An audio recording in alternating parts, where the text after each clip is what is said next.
diadukan ke Bawaslu terkait dugaan pelanggaran kampanye saat hari pencoblosan. Uya Kuya Borika. Ramai tudingan Uya Kuya lakukan kampanye saat hari pencoblosan di TPS Malaysia, kini ayah cinta Kuya itu akhirnya buka suara.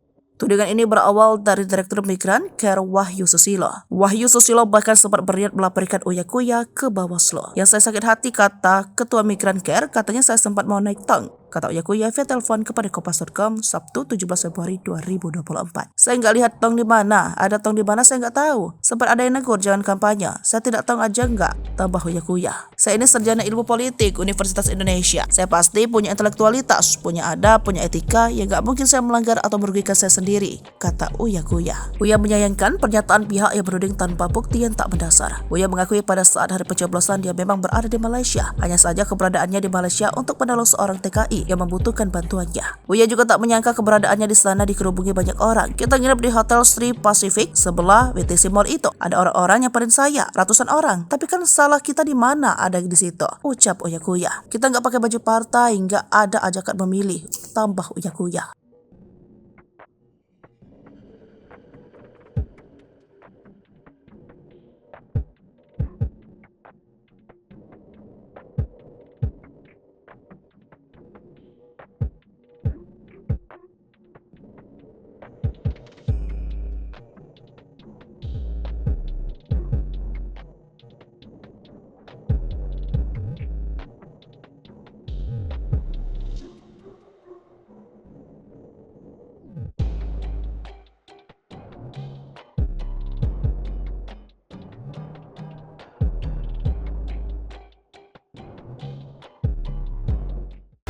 Download Tribun X sekarang, menghadirkan lokal menjadi Indonesia.